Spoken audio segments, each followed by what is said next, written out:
This is 1480 KRAE Cheyenne. What you are about to hear is a sports talk radio show unlike any other that has ever before been broadcast in the capital city of Cheyenne, Wyoming, USA. This is Cheyenne, Wyoming's Sports Talk Authority. The Wyoming Cowboys, the Denver Broncos, the Colorado Rockies, and the Denver Nuggets. The show is local. It's regional, and yes, the show is national as well. Wyoming Sports Talk Today is on the air.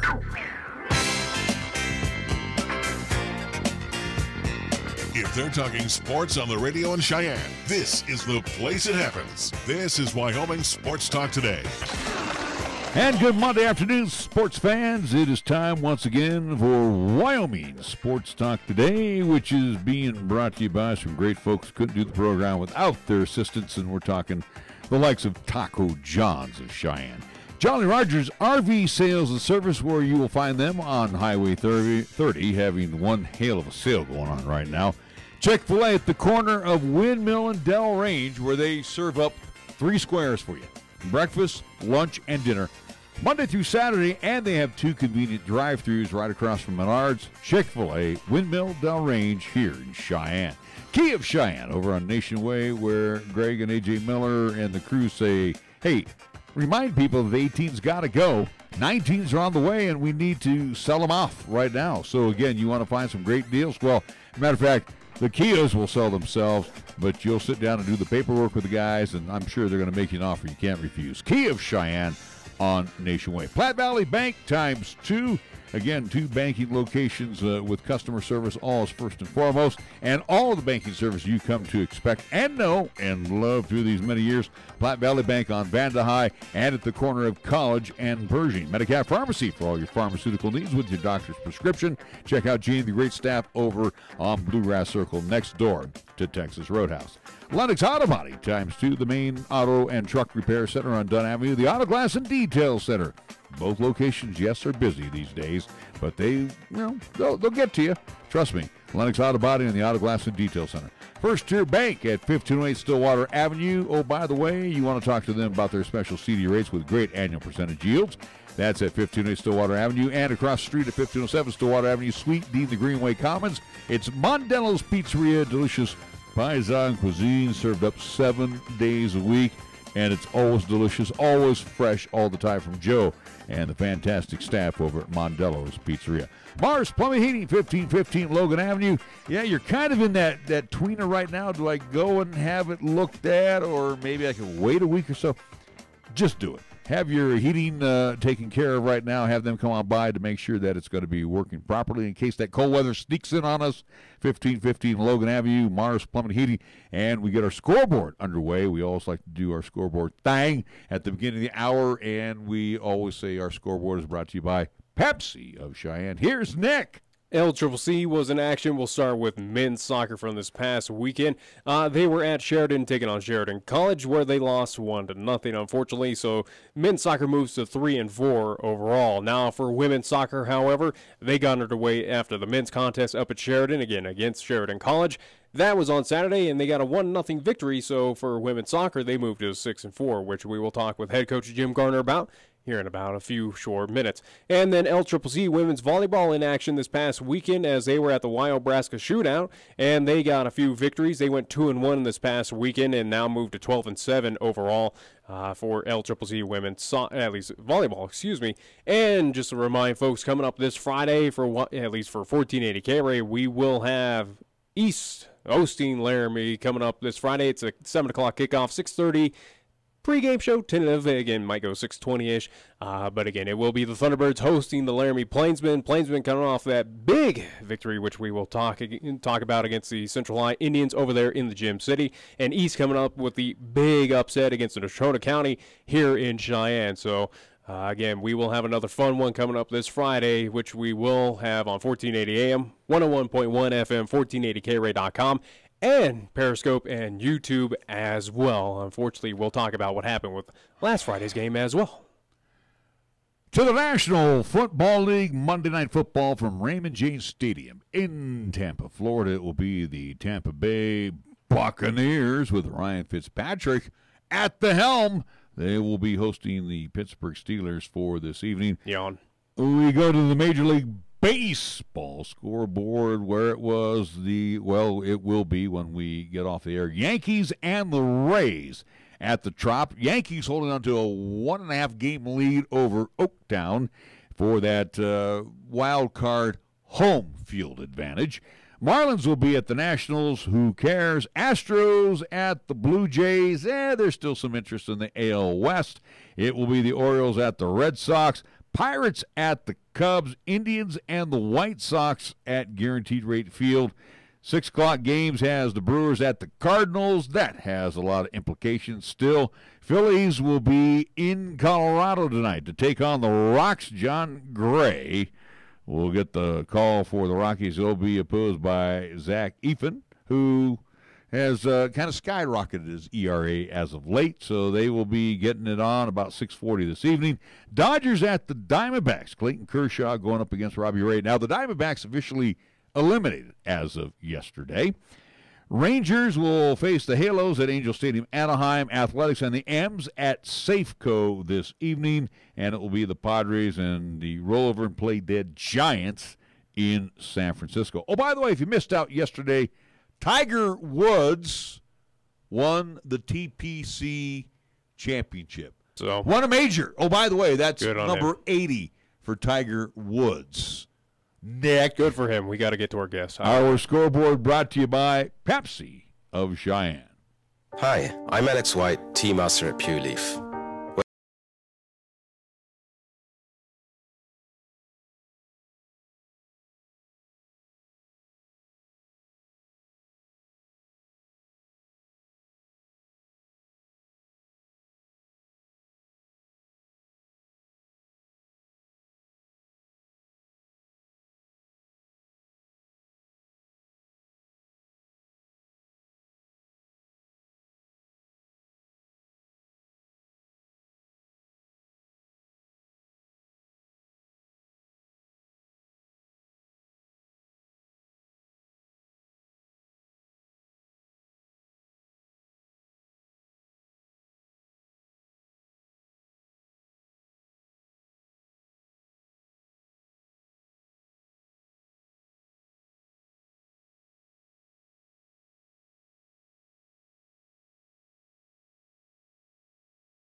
JollyRogersRV.com.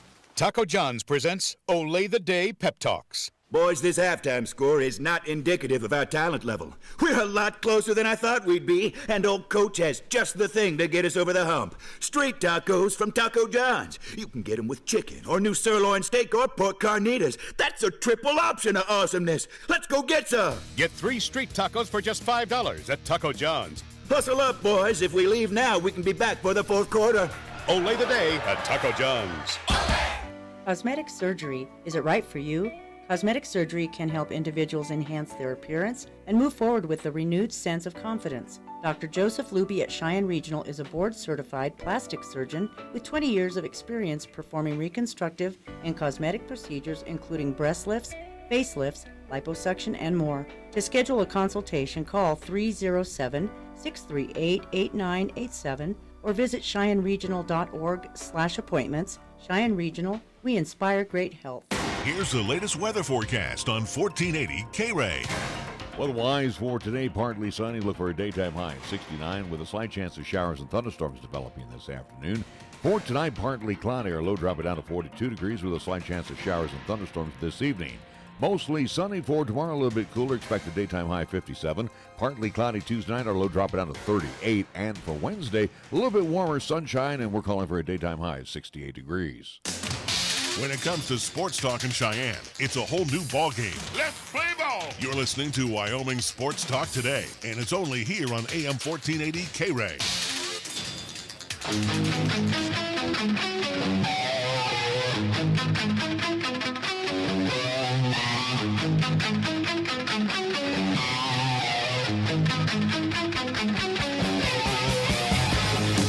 It is Wyoming Sports Talk today, Monday afternoon. We get the program underway. Get to talk a little soccer on the ladies' side at LCCC with the women's soccer program. We get to talk to head coach Jim Gardner. Coach, so nice to have you back on our program for today. Thank you for joining us on Wyoming Sports Talk today. Sure thing. Thanks for having me. Coach, I know we have a limited time with you, so I'm going to get to the text of our chat for today. You know, right now you're undefeated in Region 9 play, which is a great thing. Of course, you really loaded up the schedule, the preseason schedule, before you got to Region 9 play with some very quality programs. Did you, through those games and now as we're into Region 9 play, did the team find its identity? Did you find some of the things, the magic that you were looking for with your team? You know, that's a good question. In some ways, yes. In some ways, no. When you play a tough schedule like that, you're under the gun so much that you don't have time to really sit back and work on new things or even things that you're having trouble with because you're trying to change every second, every week. Once you get into the conference game where you can have a little more time to breathe, you can work on different things. So I'd say it helped us in the long run, but it was difficult going through. When you got into Region 9 play, and again, it's not saying that the schedule falls off compared to your preseason, but what was the message to the ladies as we got into conference play? I think one that we talk about quite often is, finding the end of the season.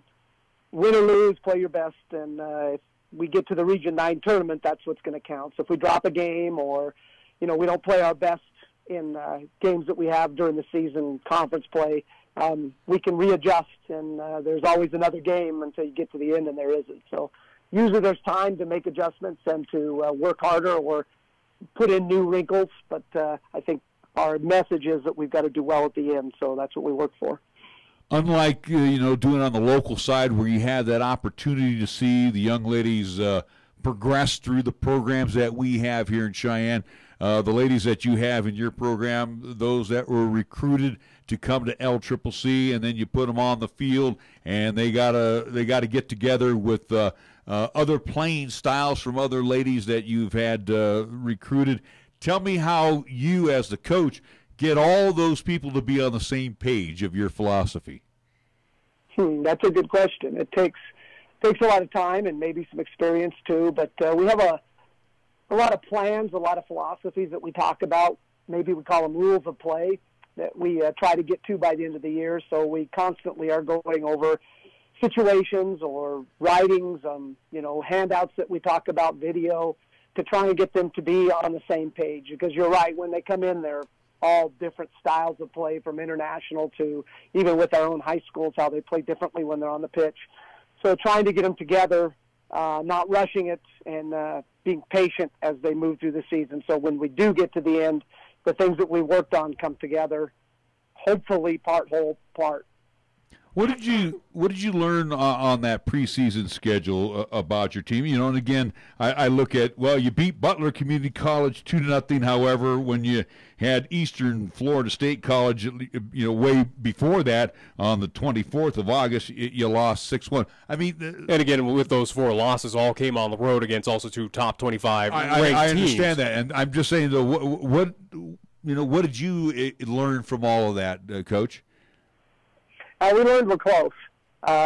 Even the loss against Eastern Florida, we were right with them 20 minutes in the game. We just had some major defensive breakdowns our first week of competition and gave up some big goals at the end. But up until that point, it was a 1-1 game, and we were, talent-wise and fitness-wise right there with them. I think the heat and humidity had a little bit to do with that. But we learned that we're close, but that we still have some work to do to be able to get there. I mean, in a 2-week period, we played number 1, 2, 4, 16 and 11, and so we kind of know where we sit, and those teams have played other teams in the top 10. So even though we've kind of fallen out of that ranking because of that, the NJCAA takes a lot of record into consideration. So if you're 7-0 and you played a weak schedule, you'll probably get ranked ahead of us, where we're 6-4, but we played a tough schedule. So overall, we learned that we have a good team.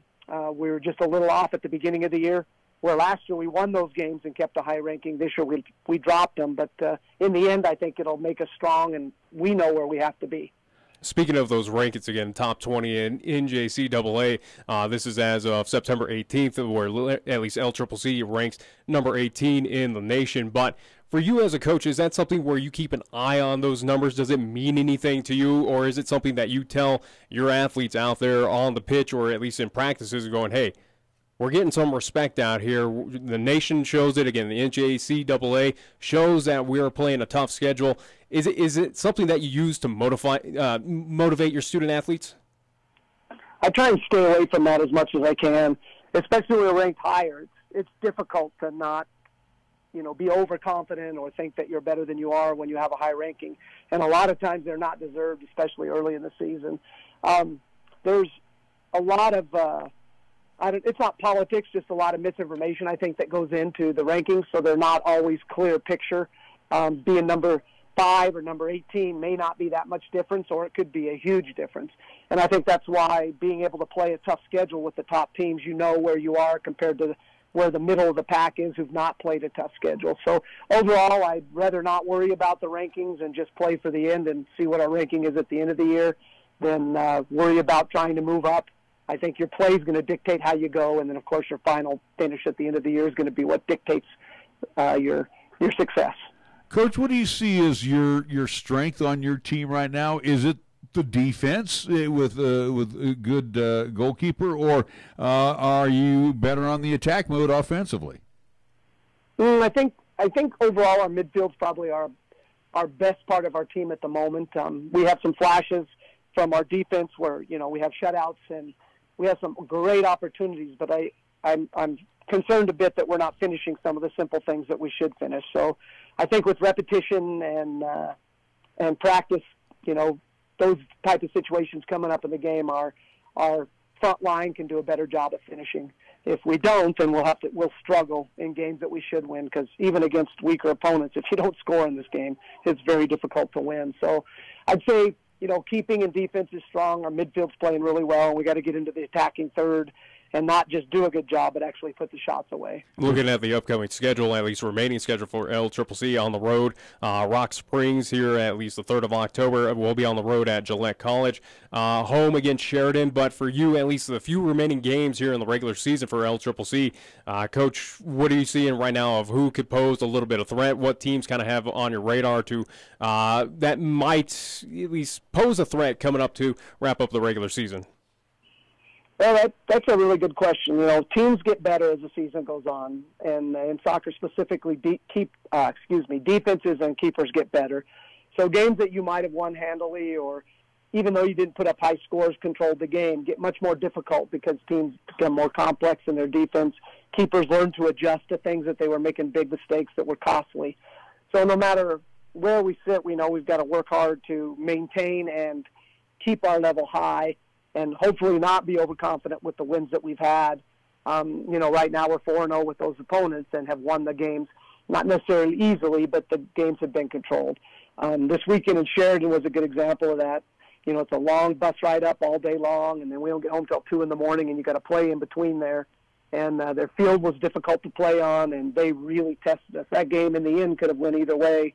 Even though they didn't have many chances, they had chances to score at least one goal. So as we move through the season, I think it's really important that we stay on top of training hard and not overlooking anyone. I think if we play our best and they play their best, the result will take care of itself, and I think it'll come out on our side.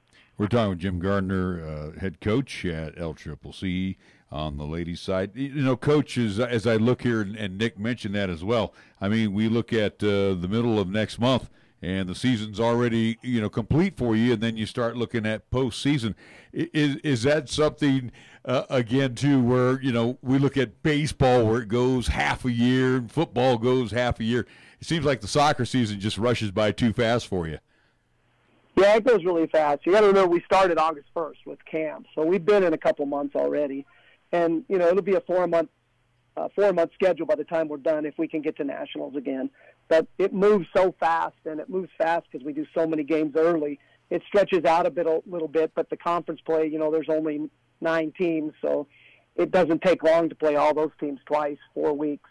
And I think as we move through, we're ready for the end of the season, and in some ways, we've got a break here, so we can get our legs back a little bit, and kind of excited to see how things go. One of the things too, and you've had this opportunity on the high school side, and that's dealing with weather. You have to admit, during this time of year, it's a great season to have your soccer program operating. No, it's phenomenal. All the years I've been doing it, I can remember a handful of times where we've actually had to go in because of snow. There have been some cold days that we've had to train in, but mostly we have to worry about lightning, and I'll take that any day over a snowstorm. So, yeah, it's absolutely beautiful, and the weather usually holds clear through November, so I'm hoping the same, even though we've got some fall weather coming. It's not too bad to train in 50s and 60s or even 40s and 50s when the wind's not blowing and you can see straight ahead because the snow's not in your eyes. Final thought from me, Coach, and you kind of alluded to it in your previous statement, but overall health for the team, how are we looking at it? Again, you do have kind of a lengthy, I'll say, quote-unquote, kind of bye week before, again, getting back into it at October 3rd at Western Wyoming there in Rock Springs, but just kind of give us the update on the overall health of the team. I think we're pretty good. We've had a couple concussions, and those are always difficult, so you're out minimum of 2 weeks, sometimes 3. And so we've got one coming back from a concussion who's been out for a couple weeks. We've got a couple kids that are sick with the flu or, strep throat, those kinds of things. Faith tweaked her knee or good knee, so we're getting that checked out, and we'll see how that works. But other than that, everybody seems to be pretty healthy. Coach, we want to wish you all the best. And, again, like you said, enjoy this time off that you have. And I'm sure the young ladies are enjoying that time off, too, getting healthy and just enjoying a little bit of rest. And I know you got to get back to work here in just a few minutes. But, again, we want to thank you for joining us today on Wyoming Sports Talk today. Sure. It was great being there with you guys, and thank you very much. LCCC head coach Jim Gardner joining us live from LCCC as he's getting ready to head out to the field here in just a few moments with his young ladies. But like Nick, you made a very good point. They get that week off, and like Coach said, battling concussions, tweaked knees, But nothing major, though, that is kind of devastating that some teams do run into at this point in time of the season. But basically the body's sore at this time of year. But it's an interesting situation, and Coach kind of alluded to it throughout his conversation with us. But for this women's soccer program, again, 6-4, probably not the results he would want as a head coach, but also, too, it's kind of a respectable standing there, at least across the conference play, and also, too, just overall, at least standing. Again, those 4 losses came against very tough opponents, and also, too, on the road. Like, for instance, again, at Eastern Florida State, they are the #1 ranked team right now in women's soccer in Division I and NJCAA. They lost that contest down there in Melbourne, Florida.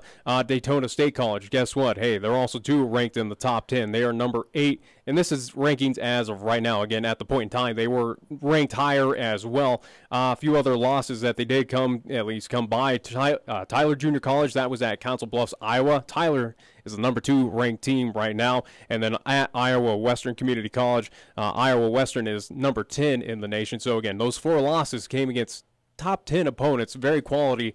And what has been the big thing for LCCC, it's kind of that brass ring where you're so close and you let it slip out of your hands. For LCCC, it's getting to that. They've never had an issue getting to the national tournament. We talked with them last year down there in Florida. They got to it. It's just bringing home that national championship.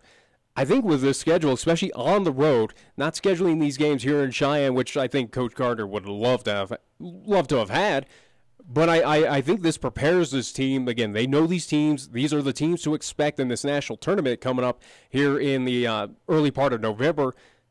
I think they prepared themselves for maybe this could be the year. As we say it kind of every year for this team, but again, this seems a little bit more preparation. You look at the standings, though, that first contest against Eastern Florida State College, it was a final of 6-1, but he said, hey, majority of that game we were competitive.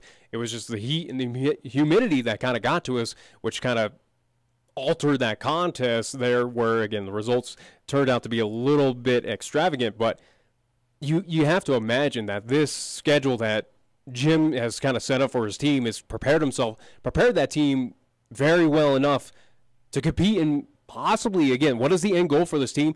It's not getting to the national tournament. They've been there, done it. It's now to bring home that national championship. And I think maybe this is that year they prepared themselves And they could possibly do it. He didn't set up a cream puff schedule. He set up a schedule, but also, too, he set this schedule up early so he can figure out where his team is at. Remember, that was one of the questions I asked him. What have you seen from this team, and where is it at now? And he's got that clue where in the beginning, they're going to take the lumps because, again, there's a lot of kids that he had to, put on the field that weren't playing for him last year. So he got an idea early, and then all of a sudden, it's one of those deals as you're playing game in, game out, you mesh and you're playing well together. Well, now as you're going through Region 9 and you're undefeated, and to be real honest, Nick, there's no reason in my mind that this team shouldn't go undefeated in Region 9. But now they are ready. They're battle-tested. And when they get into those championships, national and obviously, again, you got to go through regionals, then hit that national tournament. That's right, but, right now this team looks like it's going to be clicking on all cylinders, and they're ready to roll. And it seems like right now, looking at the way they've been playing here in Region 9, it just tells me that they should be ready again to make another run at the national championship. We can only hope so on this end. Well, no, but they should be. Because nothing is a guarantee, obviously. But they should be able to take a run at it. Now, are they going to come back with a banner? Can't answer that. They've gotten close every single year. But they've also taken on the teams that they know they're going to face down the road. Yeah. And, again, they know what mistakes they made. And, again, the team is, again, it's a team now. It's not, hey, I've got these, young ladies out here, and they're all trying to figure out, I came from this school, I came from that school. This is the way we used to do it. Now it's the Jim Gardner way of soccer at LCCC. And, again, his record bears the fruits of how well things have gone for LCCC. We're going to take a timeout. We do want to thank LCCC head coach Jim Gardner for joining us once again, and we'll keep tabs on what's going on as they get ready to wrap up the Region 9 portion of the program. And again, we'll keep up with him, especially when they head to regionals and hopefully on to nationals. We'll be back with more after these words right here on 1480 KRAE. For 56 years, 1480 KRAE has been Cheyenne's home for good times and great oldies. Also with KYY FM, we are Cheyenne and the area's only locally owned AM/FM combo radio stations. Add that to the addition of 3 FM radio translators to serve the area with programming from both KRAE and KYY, and that equals a lot of bang for your local advertising dollar. Radio, yesterday and today, still works. For more information, contact Don Morris at 307-637-0301. Get the unexpected with the new 2018 Kia Sorento. I'm AJ Miller for Kia of Cheyenne, and with Kia Sorento, you get intelligent and advanced technology for a better driving experience. The 2018 Kia Sorento helps you stay on course with available autonomous emergency braking and a lane departure warning system. Kia Sorento is also available with surround view monitor and parking assist to warn you of nearby vehicles. Come in today or call us at 775-0123 or go to KiaofCheyenne.com and we'll make it easy. The next time you have a craving for authentic Mexican cuisine, visit Guadalajara at 1745 Del Range Boulevard. Locally owned and operated, they serve their dishes with family tried and true recipes with the freshest of ingredients, made to order. Start off your meal with their complimentary chips, salsa, and bean dip. And if you're feeling adventurous, enjoy your favorite margarita or cerveza. Guadalajara, where the spice is always nice.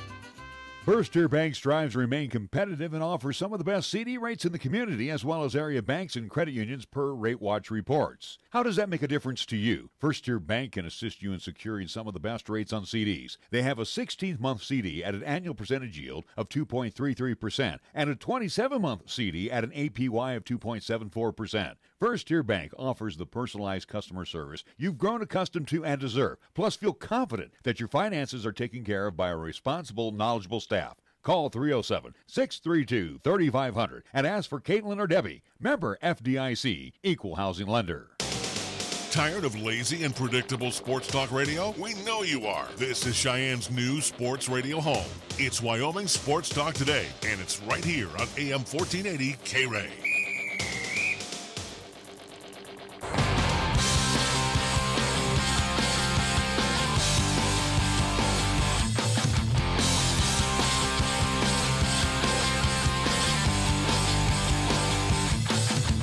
We are back on Wyoming Sports Talk Today. Larry Perotti, Sonny Boy, Nick Perotti. We are here. We had a busy weekend. We were Friday night in Laramie Saturday, since we had nothing going on over at UW, and it was the bye week. They needed that bye week. We ran down to Canvas Stadium in Fort Collins. And guess what? CSU, after that contest, they should be thankful they got a bye week coming after that one. A pathetic effort against Illinois State down there at Canvas Stadium. Again, another FCS team that puts up a good effort against the Mountain West. Go figure. CSU has a world of problems right now. Coach Bo's got a lot of problems. When I don't understand, and again, I might be, and again, I'm not going to be as critical because they do have a good blend offensively. I just think the problem lies within the signal caller. I think so. We're saying that for the two front range teams of Wyoming and CSU, that the big issue is offensive coordination. I'm not going to say I like their thing, but they don't run Izzy Matthews enough. Yes, he had 14 carries for 71 yards, but it's like they want to get the ball up in the air. But I'm sorry, KJ Carter-Samuels is not that good. He can't throw long. He's definitely not what you were used to down there at CSU for the past couple of years with Nick Stevens, but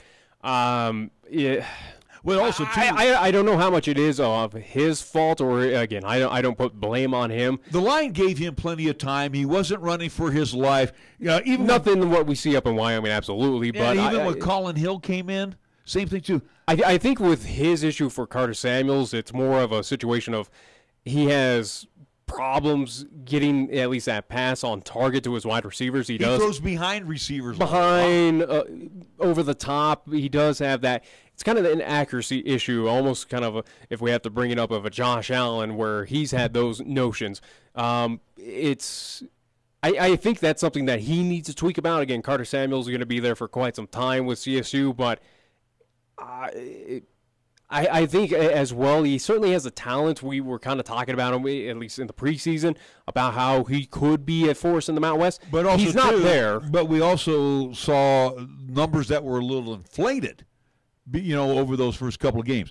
Yeah. Then what I really saw, and that one was a shock to me too, from Illinois State, how easily they ran the football against the Rams. The Robinson kid, James Robinson from Illinois State, 184 yards rushing. Now, he had one big long carry for 157 yards, and then Markel Smith, he was that big fullback. Mm-hmm. He rushed for 65 yards. So just between those two, that's 249 yards. If anything, I give credit to the offensive line for Illinois State, again, at least breaking open the holes, and also to those running backs and fullbacks, again, seeing those at least opportunities where we saw a lot of dancing by those, at least backs by Illinois State, where, hey, they found that green grass opening and shot through those holes and gained for pretty good yardage. I think, if anything, that Illinois State offensive line deserves a lot of credit, too. Well, again, Illinois State plays in the Missouri Valley Football Conference. They are 3-0. They are. They're with North Dakota State, who's 3-0, South Dakota State 2-0. Then you have Indiana State, Missouri State, Northern Iowa, South Dakota, Southern Illinois, Western Illinois, and Youngstown State. Anyways, that conference. I think we've talked enough about CSU again. Well, no, but or we could continue on. No. We need to get to the pertinent of what happened on Friday. 35-19 was the final score in that contest, and the crowd reflected that nobody cared. No one really cares at Fort Collins at this point in time, and it's going to be the few remaining home contests, especially the one Friday contest, Wyoming versus CSU, where these two teams are looking like they're not going to be anything remotely good. It's going to be interesting to see what crowd shows up for that contest again. With Friday, hey, down, or at least up here in the local area, especially with Laramie, what we saw happen with Laramie High School this past Friday, again, getting their victory over Cheyenne Central, but a lot of local teams going to be in the playoffs around that October, at least, date there between CSU and Wyoming on that Friday. Same with Colorado. They won't be in the playoffs, but they still have high school preps going on that Friday as well, too, especially in the Fort Collins, Loveland, and Greeley area. I mean, you think about it, and again, we're talking, the metro area, Fort Collins, Poudre, Rocky Mountain. Then you have Loveland, Thompson Valley. You got Mountain View. That's just Fort Collins, Loveland. Then you have Greeley Central, Greeley West. That's 8 schools right there. Then you look at possibly, we know, 2 will get into the playoff. I have a feeling 2 teams for sure on our side, and the Cheyenne side will get in. I think with the win that Laramie got over Cheyenne Central, because they're 3-2, they'll be in. Yeah. So again, you're looking at 2 entities here, Cheyenne and Laramie, but that are the both. But again, that's going past of what happened this past Saturday down there in Fort Collins again, where it was a 1 o'clock kickoff. It's not late night. There's no really big. It was 85 degrees. It was nice, a little breezy, but nothing to complain about. But apparently CSU fans found something better to do, took advantage of the warm weather, went out to the reservoirs or did whatever they do down there in Colorado, and said, hey, CU, you're not worth it. First thing I told you when we sat down again where we were at in the press box and we looked across was their student fans. And their fans, their student section is dwindling, kind of like what we're seeing with Wyoming. It was half of what we saw against Arkansas. That's how bad it was. Well, also, too, at that point in time, guess what? CSU's 1-3. Again, say with Wyoming, say with CSU. Remember, again, when you're not putting on a good product, guess what? On a Saturday, when you got a break from school and everything, you have that opportunity, especially midday. Sorry, you had better things to do. But it's funny because they had beaten Arkansas when we were there, and then the next week they go and get drubbed by Florida. You kind of expected that a little. Yeah, and then you come back on a great weather day, and it's Illinois State. Nobody wants to show up for Illinois State. You figured that would have been a guaranteed win. Even the students didn't come out for this one. I mean, like I said, I saw half of the student section as opposed to Arkansas. So, yeah, down in Fort Collins, times are a little tough right now. And just think about it, when UW plays down there with CSU, gosh, I maybe the stadium will have about as many fans. I know it's Wyoming and CSU. It's a late night game. That place Friday. That place won't be anywhere packed for the border war. No, not at all. Not with all of the Friday night lights going on, especially up here. It's playoff time. Yeah. Come on, give me a break. Let's take a timeout. We come back. We're going to talk about high school football over the weekend. We were in Laramie, and we'll give you our thoughts on what happened in that ball game. I regretted going to Laramie, but anyway. We'll be back with more after this. Selfless service is the guiding principle that drives Army National Guard soldiers to be always ready whenever disaster strikes. They are your next-door neighbors and your colleagues in schools, offices, and factories. To be a Guard soldier is to stand ready to serve at all times for family, for community, and for country. To learn more, log on to NationalGuard.com or contact an Army National Guard recruiter in your area. Sponsored by the Wyoming Army National Guard. Aired by the Wyoming Association of Broadcasters and this station. The message is simple. Drive sober or get pulled over. If you drink and drive, remember it's illegal and it can cost you your freedom or worse, your life. It's been determined that a blood alcohol content of 0.08% or more can impair you considerably when you are behind the wheel. Financially, it can devastate you if you get arrested. More importantly, it could result in losing a friend or a family member. That price is too high to pay. Call a designated driver after enjoying a night out and get home safe. Paid for by Federal Highway Safety Funds. When you say Mondello Pizzeria, think authentic Italian. When you say Mondello Pizzeria, think made fresh from scratch. When you say Mondello Pizzeria, think great pizza, delicious Philly cheesesteak, superb hot and cold Italian sandwiches, meatballs, sausage, and special subs, calzones, crisp salads, and great service. When you say Mondello's Pizzeria, think unmatched Italian taste. Mondello's Pizzeria, 1507 Stillwater Avenue, your only true Italian stop for lunch or dinner. Here's the latest weather forecast on 1480 KRAE. Weather-wise for today, partly sunny. Look for a daytime high of 69 with a slight chance of showers and thunderstorms developing this afternoon. For tonight, partly cloudy. Our low dropping down to 42 degrees with a slight chance of showers and thunderstorms this evening. Mostly sunny for tomorrow, a little bit cooler. Expect a daytime high 57. Partly cloudy Tuesday night. Our low dropping down to 38. And for Wednesday, a little bit warmer sunshine, and we're calling for a daytime high of 68 degrees. Got something to say? Then get it off your chest right now. Phone lines are open at 307-514-1071. Make your opinion count and call the show. Wyoming Sports Talk today.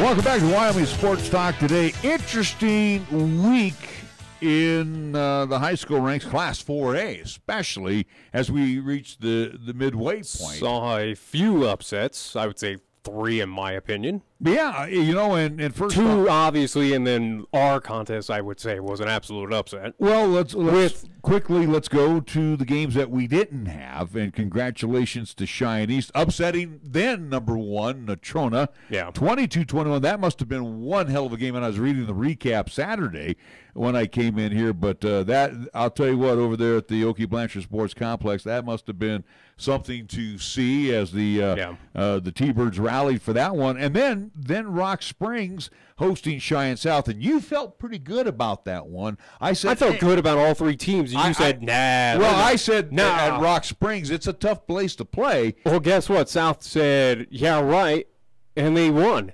So congratulations to the South High Fighting Bison for their first victory on this season.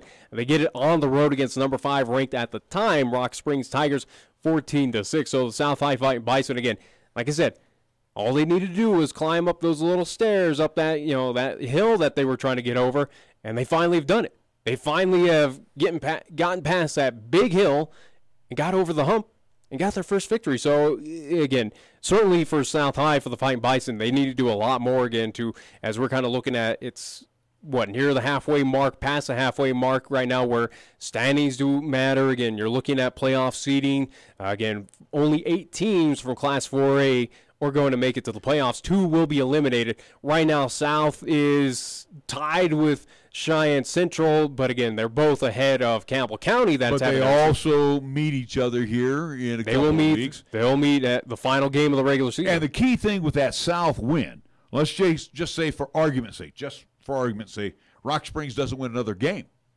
and South happens to pick up the win against Campbell County. They hold the tiebreaker over Rock Springs for playoff seeding. So, it was a big win. Granted, I think Rock Springs still has yet to see Campbell County, I do believe so. Well, just for argument's sake then, too, let's just say they beat Campbell County. They beat Cheyenne Central.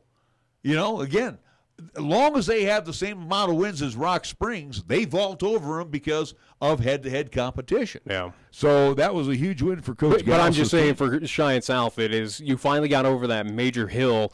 You got to carry this momentum on. Now, it's going to be a little tough go about it as they do have, I do believe they will be on the road coming up this week. Don't remember quite where they will be at, but again, it's for South. You need to continue this momentum. There's no doubt about it.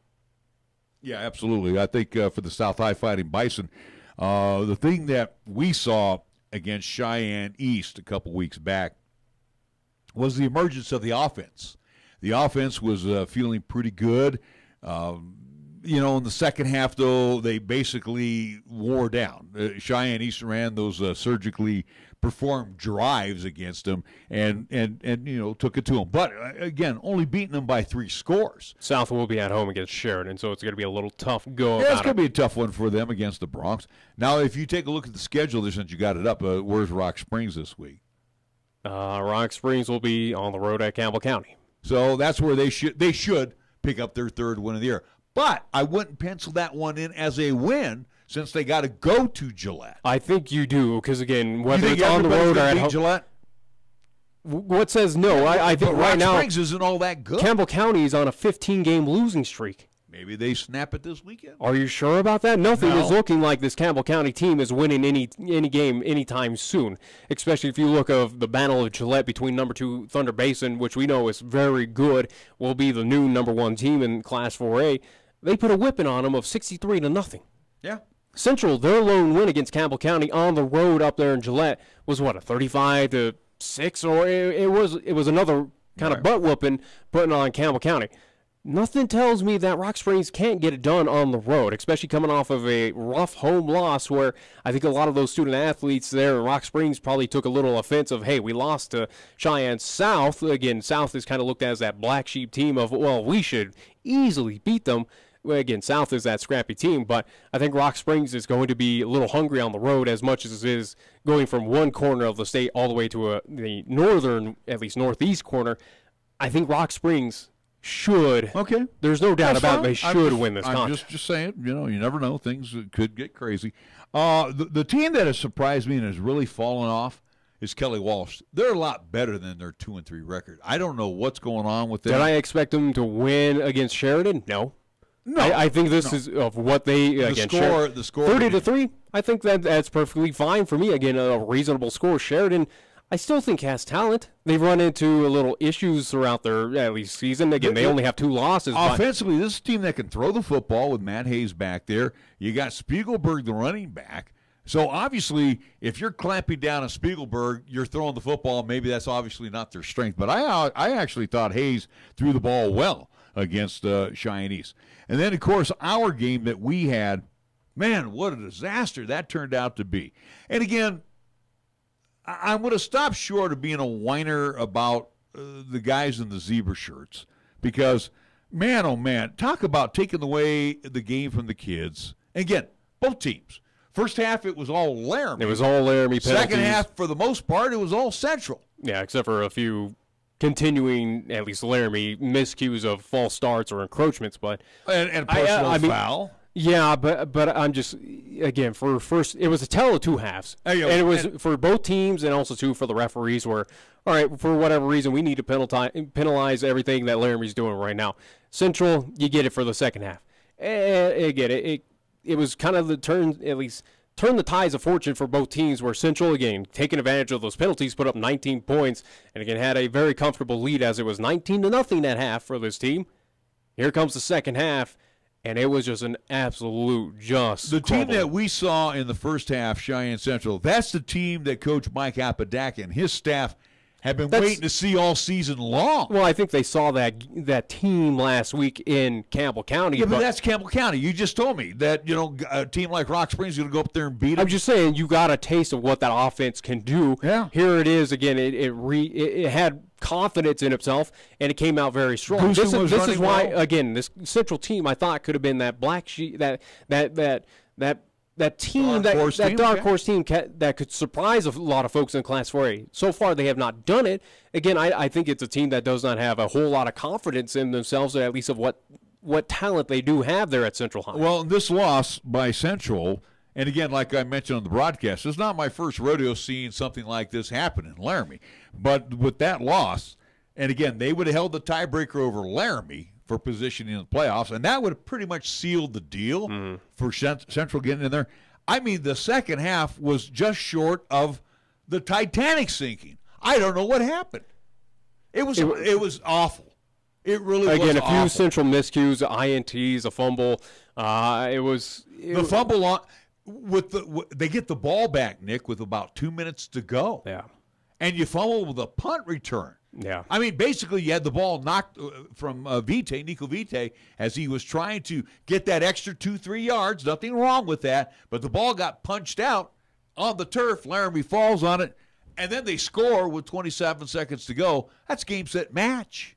A very controversial score at the end of that contest as well, too, where, again, board, Reddit, we at least had it calculated correctly, and again, we're trying to confirm it with also 2 coaches from Central. We talked to Coach Apodaca after the game. There was a very controversial where at that last few seconds of that contest where Laramie was driving down, they were within the red zone, I do believe around 12-yard, 13, something like that, but again, it was at a point in time where Laramie should have been out of timeouts.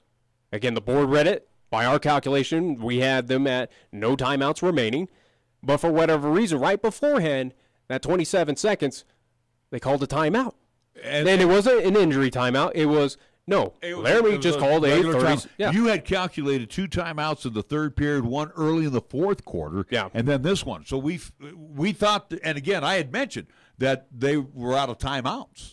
So anyway, and again, in my opinion, with this contest, and again, not to drudge up a whole lot of controversy, but again, I think there is I think it's something where if there were not even instant replay, but maybe in a head official there, at least in the booth, calculating all this stuff, I think we would have been right on that. Where again, they called the 4th timeout, that should have been penalty, and maybe fortunes would have changed for Central. What if again it calculated into a penalty? Time may have ran off the clock. You would have lost 10 seconds off the clock on the penalty, and again, it would have been. Who says they would have scored? Yeah, I don't know. I mean, this was because again, at that point in time, they were down well below at least threshold where a field goal would not have won that contest. No, they would. You would have needed a touchdown. Who would have said that that could have changed again if those referees, and again, this is off of our calculation going off of the board as well too of that scoreboard operator, where again, both of us had Laramie with 0 timeouts, but for whatever reason they called number 4. That could have changed the game if they called that. Yeah. That could have been an end result for Central picking up the victory in that contest. Who knows? You know, and like I was telling you that, and we were talking with Coach Apodaca, this reminded me of Missouri and Colorado, where Colorado, way back in the day under Bill McCartney, got 5 downs. I mean, it's there. So, again, and here's the sad part. And we apologize to all of you out there because I know Nick has put hour upon hour of time. And again, it's forcing me to do something else now, and that's okay. It's not that big of a deal. I don't mind the investment. Again, to be more independent. But what bothers me is that we had spoken, you had email Vance, conversations. And I told you that even that night or that Saturday we were in the press box. Make sure Monday you get a hold of their AD, let them know we're coming. Here's what we're doing. I didn't get a hold of him Monday, but again, I gave him plenty of time where I do believe I messaged him on at least a Tuesday because, again, we were trying to figure out if we were to have the alternate to not rely on them to notify of all this. But I did get a hold of the athletic director over there at Laramie. Not going to say his name at all. I don't want to say his name, but it was a situation of notifying him that, hey, we have had issues. We will be coming over to your press box. Need to know if you have these technical capabilities for us, and also to a technician on site, like for instance what we had up in Thunder Basin with that heads up there. Again, thank you to that staff up there in Gillette of what they did to assist us to get that video live stream up and going. But it was a situation, here it is, he had plenty of time.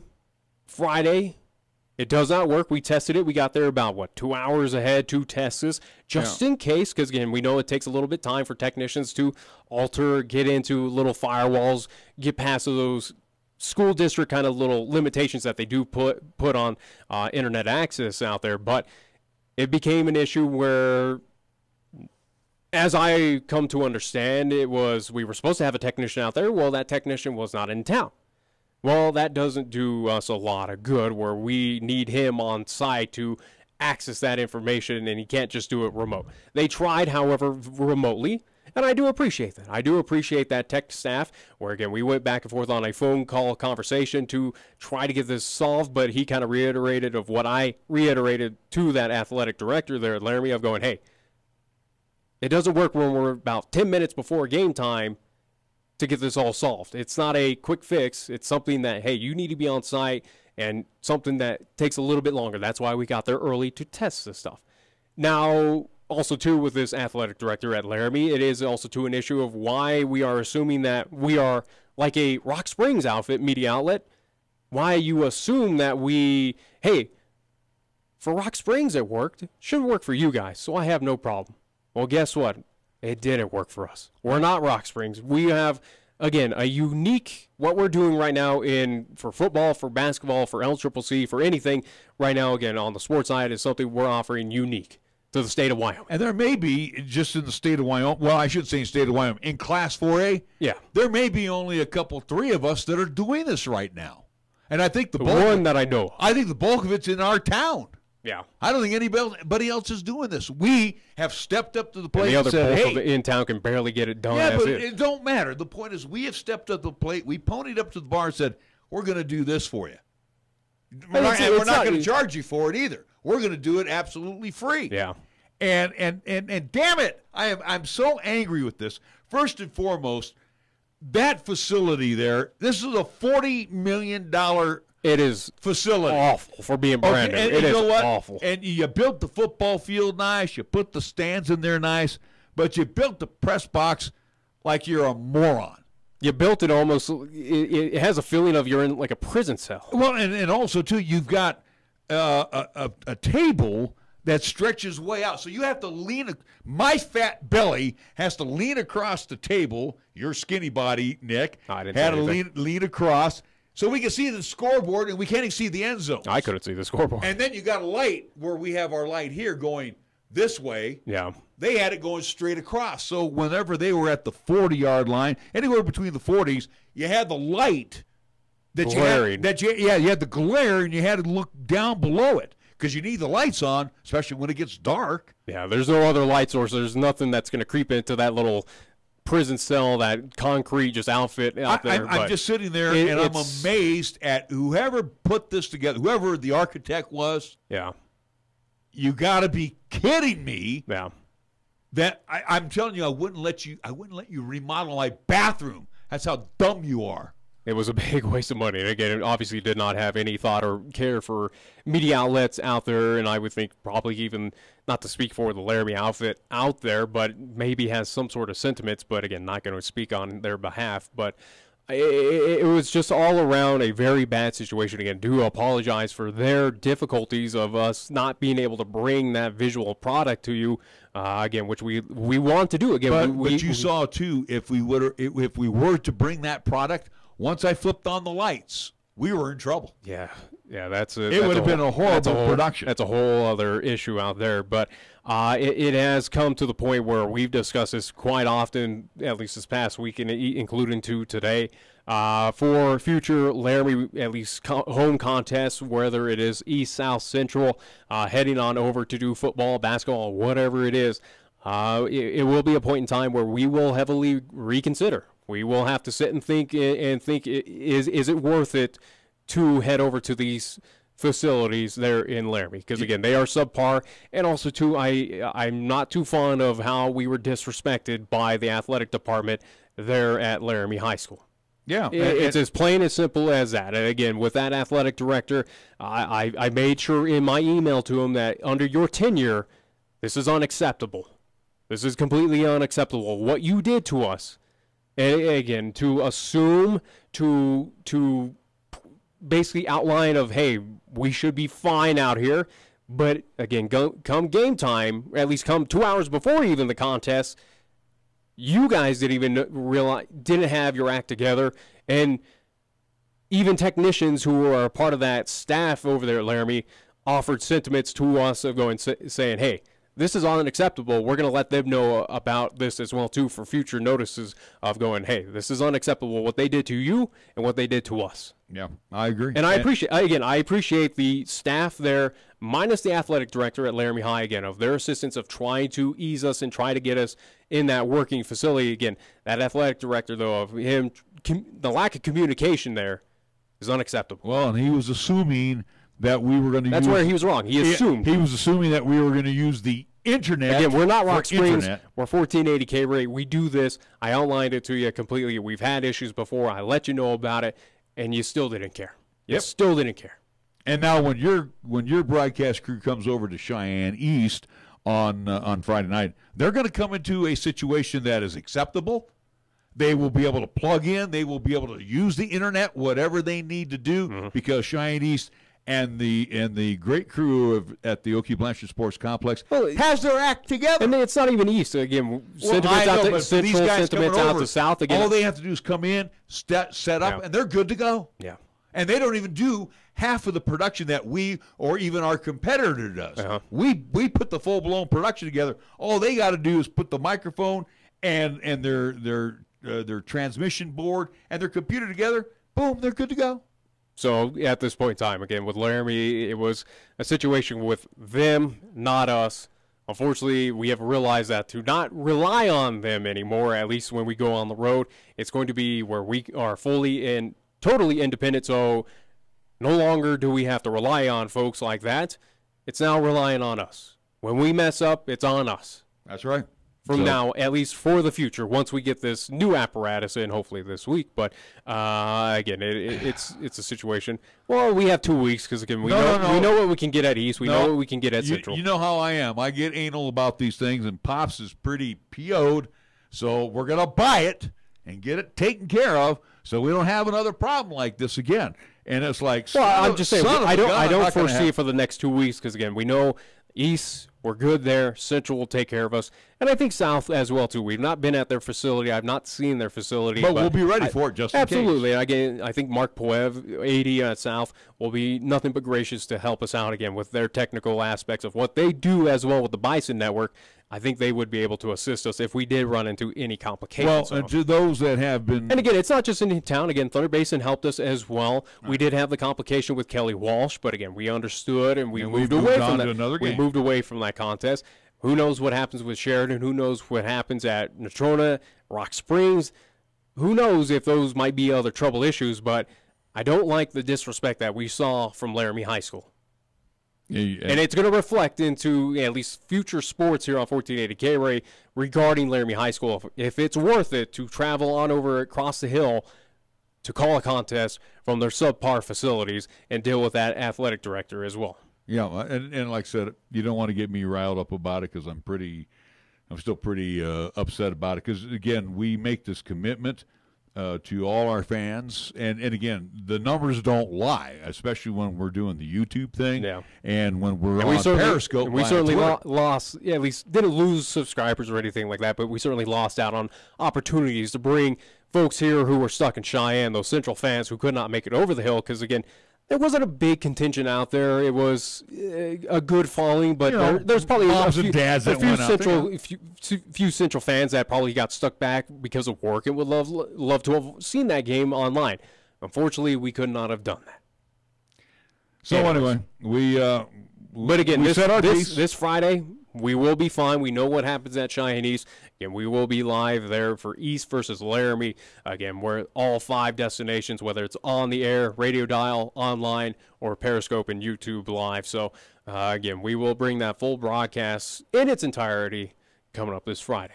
Here's the real deal, too. We got some tickets to give away here on our program. Not doing it now. We got to go to the top of the hour. I understand that, but I'm reminding folks that we got a ticket giveaway to the Cowboys and Boise State conference opener for the Wyoming Cowboys coming up this weekend at the War. And both teams coming off of a bye week, so it'll be.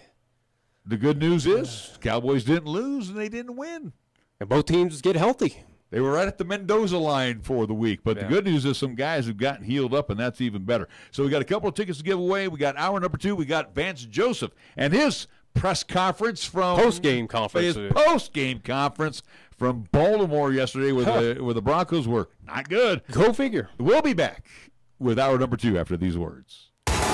This is 1480 KRAE Cheyenne. Also being heard on translator K266CC Cheyenne at 101.1 FM. What you are about to hear is a sports talk radio show unlike any other that has ever before been broadcast in the capital city of Cheyenne, Wyoming, USA. This is Cheyenne, Wyoming's Sports Talk Authority. The Wyoming Cowboys, the Denver Broncos, the Colorado Rockies, and the Denver Nuggets. The show is local, it's regional, and yes, the show is national as well. Wyoming Sports Talk Today is on the air.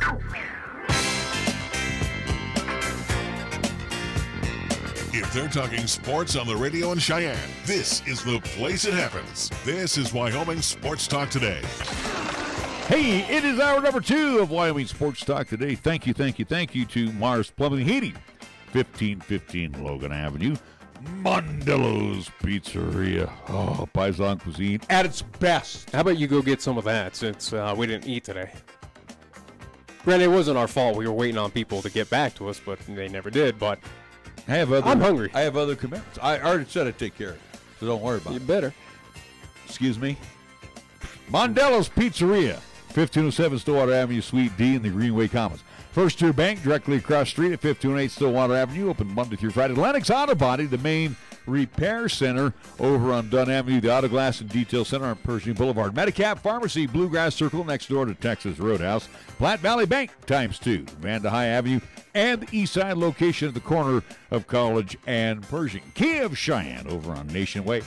Chick-fil-A. You will find Ray and Cindy and the great crew right there at the corner of Windmill and Del Range across from Menards with 2 convenient drive-thrus and serving 3 squares 6 days a week. Jolly Rogers RV Sales and Service having a hail of a sale right now over on Highway 30. And don't forget Taco John's of Cheyenne, where, yes, they're walking tacos. 3 for $5 bones right now. Taco John's of Cheyenne. And we get things underway again as we do each hour. At the top of the hour, we do the scoreboard. And our scoreboard is brought to you by Pepsi of Cheyenne. Here's Nick. LCCC in action this past weekend. We'll start with the men's soccer side of things, where they were on the road at Sheridan College on Saturday. They lost, however, 1-0, and LCCC men's soccer moves to 3-4 overall. Now, on that same Saturday for the women's soccer program, they as well were at Sheridan College, and they won their contest 1-0. They move overall to 6-4. LCCC women's volleyball, they in action this past weekend on Friday and Saturday. Saturday they come with a 2-1 at least victory throughout those 3 games, and now move to 12-7 overall. So again, a little wins, a little losses here and there for LCCC athletics this past weekend, and also too, as I mentioned just a few minutes ago, with our broadcast here on 1480 KRAE, high school football coming up this Friday, 7 o'clock kickoff over at Cheyenne East, where the East High Thunderbirds will be hosting the Laramie Plainsmen coming up. Again, 7 o'clock, 6:30-ish pregame show here on KRAE, about 6:20. Again, when we get closer, you'll know. But anyways, so again, kickoff 7 o'clock, where you can listen to it on 1480 AM, 101.1 FM, 1480KRAE.com. And also, too, we will be video live streaming on Periscope and the 1480 KRAE YouTube channel. So 5 different ways to tune in, listen, watch the game coming up this Friday. To the National Football League. It's Monday Night Football tonight with the Steelers taking on the no longer Yuccaneers. It is the Bucks with Ryan Fitzpatrick at the helm, and they will be battling tonight from Raymond James Stadium. Coming up in a little bit, we go on to the Major League Baseball scoreboard, where nada is nientes, nothing happening right now.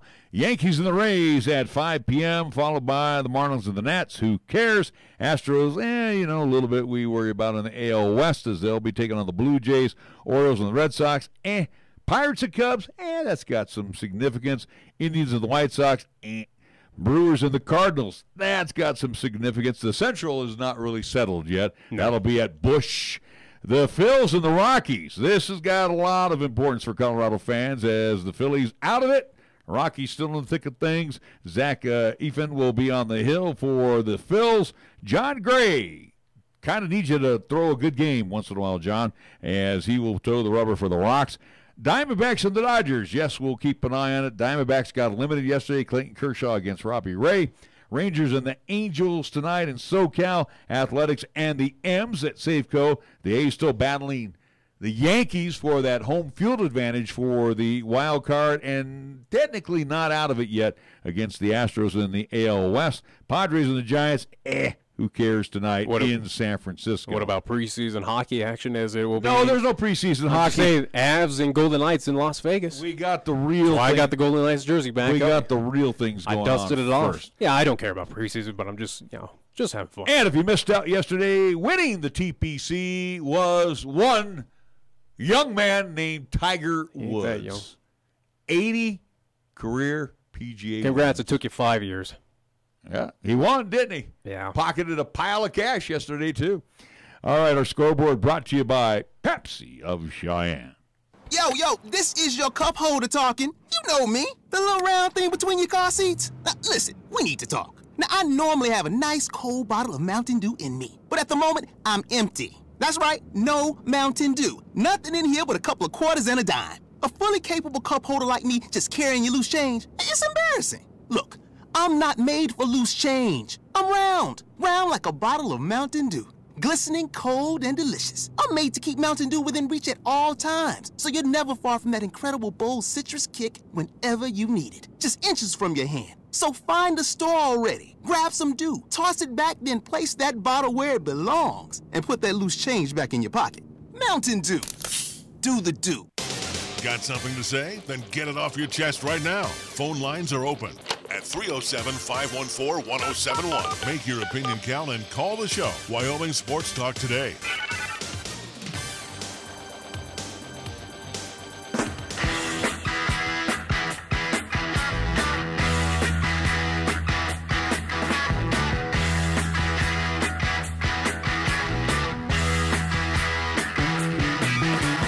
A couple other things that we want to check in on here back on the high school side before we wrap it up. We don't want to forget our county teams, Burns Bronx, who were in action over the weekend. They took on the Wheatland Bulldogs, and the Bulldogs came away with a 27-6 win. That was a conference Class 2A. And again, Wheatland used to be in Class 3A, so they've dropped down to the 2A ranks. They are 2-1 in the conference. Turn on your microphone. They are 2-2 overall. Burns it doesn't seem like anyone even realized that I was talking there, but anyways. Burns 1-2 and 2-2 overall. And then, of course, the Hornets of Pine Bluff. So you got to tip your cap. 19-game win streak as they extended that win streak this past weekend as they shut out Tongue River, 28-0. So for the Hornets, 3-0 in the conference, 4-0 overall. That one is anything slowing down Pine Bluffs at this point in time? No, I really don't think so. I think what are they focused on to continue at least winning state championships? Again, looking for 3 in a row coming up this possible November for Pine Bluffs. And again, for Burns, as we talked with Brad Morrison, again, it's going to be a work in progress. He is a brand new head coach there. Again, they have improved over what they did last season, whether it is, again, having one more victory than they had the entirety of last year. But with Burns, it's certainly a work in progress with there. Again, a tough opponent against Wheatland. You are taking on a bigger town, a bigger school. It's not a surprise result. About 10 times bigger. But still, they put up a good fight on there where they could have easily rolled over to Wheatland. But again, put up a respectable, at least victory, at least a respectable loss at home against Wheatland. So be curious to see how Burns Bronx at least respond back after this contest. I do believe, if I look back, and I'll have to verify really quickly after you start talking, but I do believe it is Battle of Laramie County coming up this week between Pine Bluffs and Burns. I do believe, but I'll have to check. And something's got to give when that happens. Speaking of that, the Battle of Laramie County, then next week we have the traditional Cheyenne Central, Cheyenne East matchup. That will be over at Milt Risky Field. Not focus on that. We still got East. No, I know we got East and Laramie coming up, but I just thought I'd throw that out there as well. All right, so let's get back into the meat and potatoes of our program. I know you really don't. Burns will be on the road against Glen Rock. So you messed up. It's 2 weeks from now. They got the Herders this So go weekend. figure 2 weeks from now you'll have East versus Central, that rivalry, and then Battle of Laramie County between Burns and Pine Bluff. So, again, a lot of action happening here in Laramie County coming up in 2 weeks. All right. A lot of exciting action. Do we want to go to the National Football League? We can, and we got some sad notes. First to I don't want to talk about it.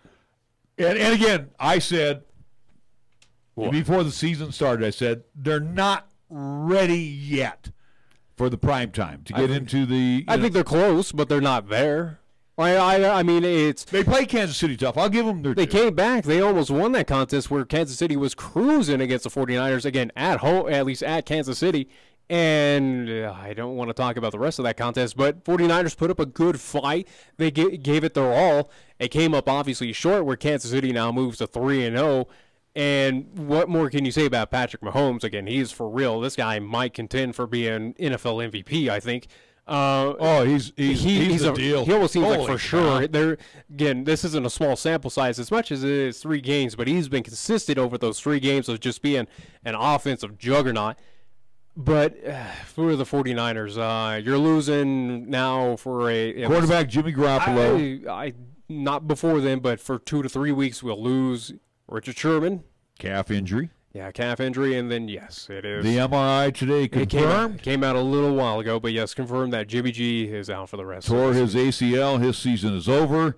Garoppolo's injury, and it was weird how that happened yesterday. I mean, after gaining 13 yards, Garoppolo had that choice between stepping out of bounds or staying in and taking a hit from the defender. He took it was weird if you saw the replay. Mm-hmm. He took an awkward step near the sideline, with his left leg before ramming into Chiefs quarterback Steve Nelson at Kansas City 7, and that was it. Boom, gone, toast. Yeah, same with the 49ers kind of season at this point in time where, again, what was the main leader, at least, what was the saving grace for the 49ers to have that potential to be back in the playoffs or at least be respectable? Jimmy G. Was Jimmy G. So now it is relying on Beathard. I think it's Beathard. I don't know. Again, it's a guy who's a backup, and now he's starting for the 49ers. Unless, for whatever reason, it has been across the social media sides, and NFL experts have been talking about this, unless the 49ers re-sign one Colin Kaepernick. And I really, if the 49ers do that, I give up on that team. I would be unbelievably unhappy if they would do that. Again, re-signing the guy. Hey, I get he knows the system. He's been around this team. San Francisco, at least a lot of those fans in that Bay Area still like the guy. If I'm wrong, I think Mark Sanchez might be available. Boy. This is not good. I think for John Elway. I think for the 49ers, though, unless CJ can be a saving grace for this team or try to pick up the pieces again, where he does have a stacked team. Again, that offense is solid. Defense is still questionable. Again, now you're losing one of your kind of key pieces of a Richard Sherman, but I think right now for the 49ers, this is the start. This is the beginning of the end. I would rather have him in there, C.J. Beathard. I mean, again, he threw well when he was with Iowa. I mean, we're talking a team. Okay, that's Iowa. That's 2 years. Let's go back to last year. He didn't do squat. 2 years removed from them being in the Final Four. So this is the pros. What happened last year? He didn't do anything until Jimmy G got. He's a big guy. He's 6'2", 215. I think, is he going to come in and win them some ball games? Don't know. That's going to be up to the 49ers. They're going to have to win some ball games. That's going to have to be up to Kyle Shanahan. His work is now even more.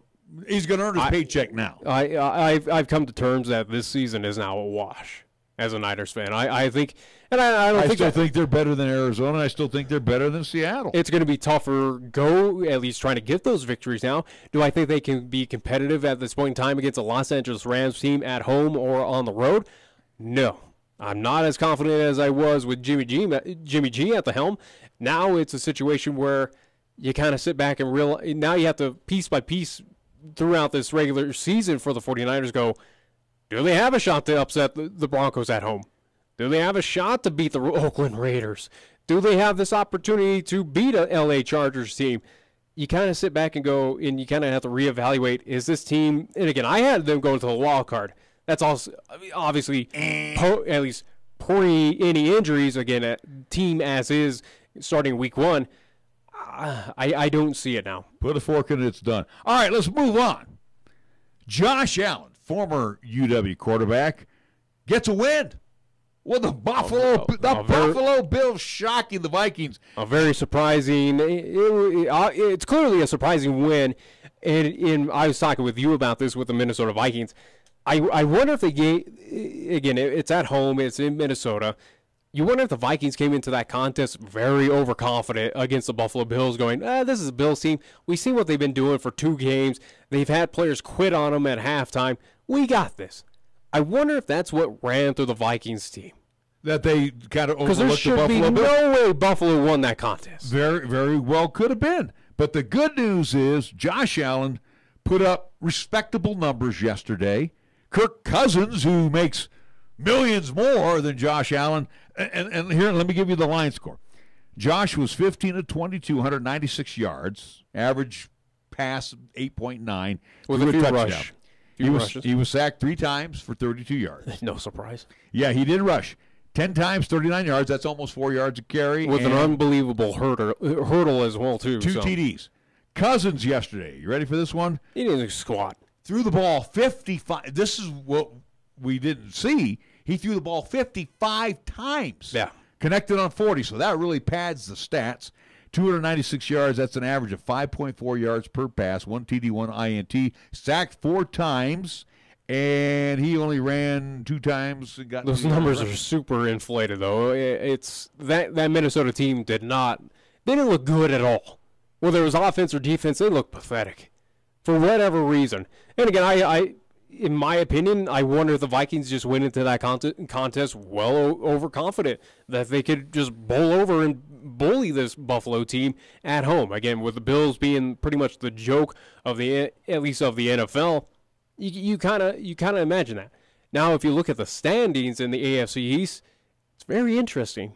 New England, with their loss last night to a Detroit Lions team, they are 1-2. The Bills are tied with New England. Go figure, 1-2. You know, if I think what the Jets lead, or no, Miami leads that because they're undefeated at 3-0, and I do believe the Jets are 1-2 as well. But you know, if I'm Tom Brady, we're definitely out on the field today with wide receivers. Yeah. And making sure they can catch the ball. Yeah. Way too many drops last night. To the Lions. You lost to the Lions. The 49ers beat the Lions. Come on. Yeah, but they held on to beat the Lions. The Lions were still, though, you're the Patriots. You're a team coming off of a Super Bowl. It might have been a loss, but hey. Matthew Stafford looked pretty good. But also, too, the Patriots, I will come to some defense. They are banged up a little bit. But Brady threw some passes last night. I went, what? You didn't catch that? What's the matter with you? Yeah. Yesterday was kind of the weird day in the National Football League. Let's see, besides that one, Packers getting beat by the Redskins. Did that one surprise you? It did me a little bit. I mean, Packers don't look as dominant as I thought they were in the AFC North. Redskins, again, behind an Alex Smith. Yeah, I can absolutely understand it. Again, it's not a Kirk Cousins-led Redskins team anymore. Again, this is a new Alex Smith. This is a new vibe, a new offense out there. Does it surprise me? Not really, especially with, again, we saw the close effort between Chicago and Green Bay. Again, the tie between Minnesota and Green Bay, and now here it is, a loss. This Green Bay team is not the upper echelon team that I thought they were, and it doesn't surprise me at all. How about Chucky's team, 0-3. Now again, and I'm going to throw this out. It does. That one does surprise me. Now, does that ring of maybe we should have rethought that Khalil Mack trade? Oh, I think absolutely. I think Gruden is probably kicking himself in that front office as well. Again, with Reggie McKenzie, I think they're probably kicking themselves going, why did we do this? McKenzie, leave him out of the I think McKenzie he's probably in the grill of Gruden going right now, here. See? Let me do my job. Yeah, here's what you thought, and here's what's really going on. 0-3, though, for the Oakland Raiders. Yeah, a little surprising. I figure at this point in time they would have had. Do they beat the Rams? No. On the road against the Broncos, it's a coin flip, but I would say they probably shouldn't have won that game, which they didn't. And then on the road against Miami is showing that they are for real. They're 3-0. They're 3-0. They are a fairly good team, but starting out 0-3, I figured the Raiders at this point would have been at least a 1-2. Again, I didn't think the Raiders were making it to the playoffs. I didn't think they were winning that AFC West, and I don't think they will. But I figure at this point in time they'd have at least in the Broncos game or either against Miami, they would have won one of those games. Well, we're going to say the Broncos here. One of the best games went to overtime yesterday. And it didn't end in a tie. Yeah, it was the Saints and the Falcons in Atlanta. And I'm telling you what, Drew Brees, we talk about Tom Brady. Drew Brees is playing like a young kid out there. He was 39 for 49, 396 yards, 3 touchdowns. I think he scored twice, too, if I'm not mistaken as well. So that was the game to watch yesterday, the Falcons and the Saints. I'm just scrolling down here. The Jags, that game was bleh. Who had the better field goal kicker? Yeah. Obviously, the Titans did. But, again, after 3 weeks, do you see anything in the NFL? The Rams. I think. We knew the Rams were going to be good. That pains me. Ugh. We knew the Rams were good. I think the only team that should surprise a lot, does not surprise me, is Kansas City. With them being 3-0 and what Patrick Mahomes, again, I told you this was a team to keep an eye on that should be very good. That's why I had a debate between them or LA for winning the AFC West. But that would be the only surprise. Rams does not surprise me. You knew they were going to be good. Again, I think I have the Rams going to the Super Bowl among a lot of people's. But Kansas City, surprise. New England, 1-2, definitely a surprise. I'm trying to rack my brain right now. Cleveland, hey, you finally got your first win over on Thursday Night Football. Congrats. I told you they would. It's not a team going 0-15-1. We knew that for sure. But, hey, you got it done.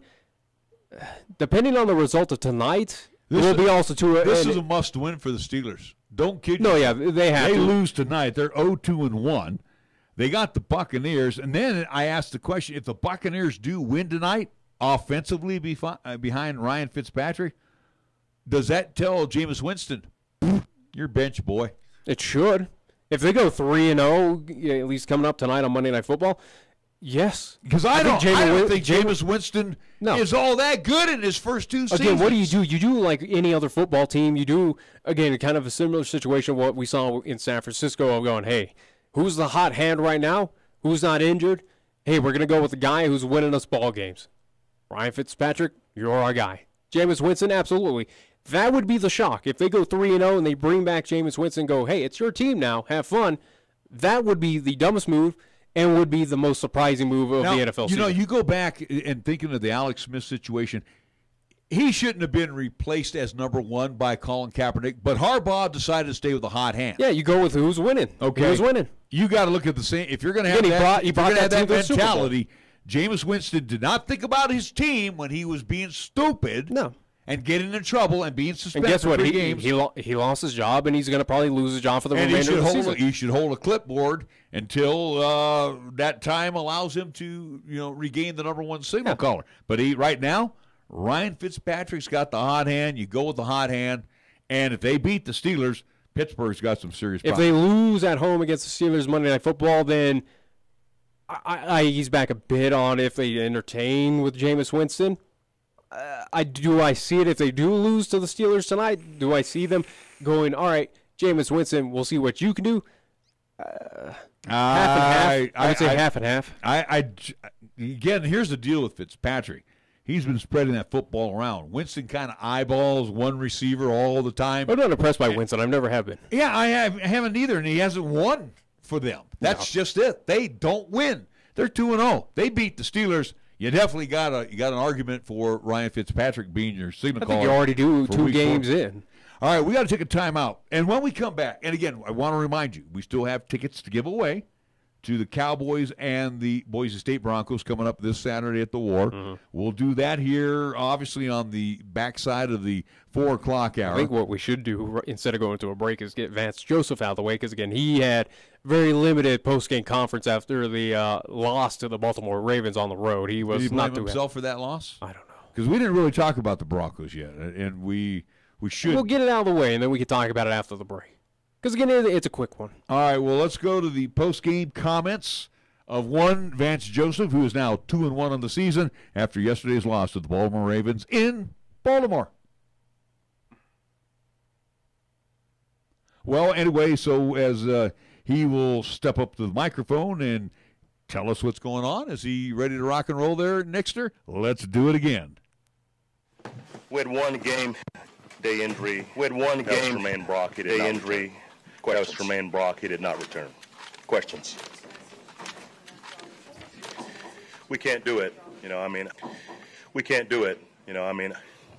It probably cost us 20 points today, just self-inflicted penalties. And a lot of the penalties were, really, guys losing their composure. We can't do that. You're playing a tough Baltimore team on the road, and you have 13 penalties for 120 yards, and it really, honestly, cost us 20 points out there.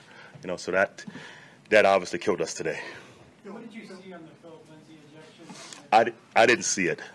I didn't see it. I was told he threw a punch under the pile, so I didn't see what happened. But, obviously he can't do it. If that's accurate, he can't do that. He's obviously a big part of what we do offensively. He's our double returner today. He's kickoffs and punt returns today. So, losing him, that's a big deal, plus the penalty yards after that. But he can't do it. Short quarters, how difficult was it to put Isaac in that spot? Well, he's got to play. He's an NFL corner. We're playing single high, and they're throwing fades.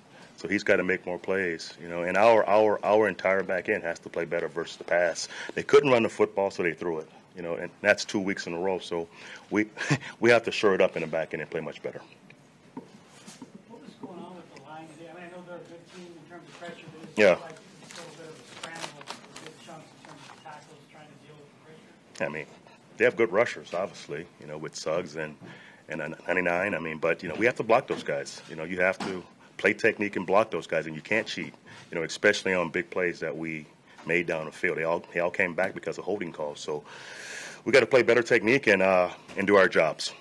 Case seemed to be holding on to the ball longer than he usually does. Was that, did they do something defensively that confused them or took away something? I can't say, Mike, without watching the tape, but the pass rush was pretty good today. You know, we had our chances again to make plays down the field, and we missed a couple shots, and we made some plays, and it came back because of penalties. So, you know, I can't say until I watch the tape. You guys knew going into the game that they were really proficient in the red zone. Is there anything they did down there that made, or is it just that's where they are right now? They're hot? They're pretty good. You know, I mean, they scored 2 touchdowns on on a half a field. You know, I mean, they got it at the 48-yard line, so we gave them a couple short fields, and they punched it in on us. But they've been great in the red zone. I mean, they were 9 for 9 coming into this game, so it's what we expected. You had your special teams had 2 block kicks. Yeah. Positive, but also a kickoff return. Their first 2 touchdowns, they had the ball at midfield. Right. Starting. Yeah. So the overall view. After the first return, we got a 15-yard penalty on the sideline. You know, someone pushed someone. I'm not sure what happened, but it was someone who was out of the game. You know, so that 15 tagged on. Now they're across the 50. Now it's a problem for us. So again, too many penalties, Mike. Too many penalties. Was that part of the game plan all along, or is that a factor? That was because B. Marsh didn't practice until walkthrough on Saturday. So yes, playing Josie and nickel and base, and playing Marshall on dime. That was the plan. Okay, thank you, Coach. Thank you. Lakers. Here are just a few of the terrific weekly specials. Stock up on these featured buys heard only right here. Jose Cuervo Authentic Margaritas, all available flavors, 1.75 liter bottle, $13.49. Patron Silver Tequila, 750 milliliter bottle, $32.99.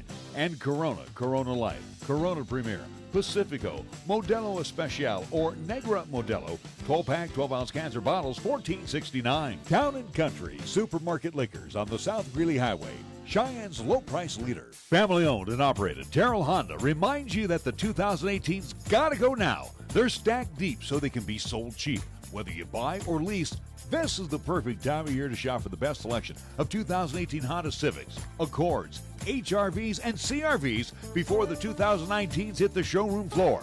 So take a test drive today at Terrell Honda, where you'll love their brand of dealing.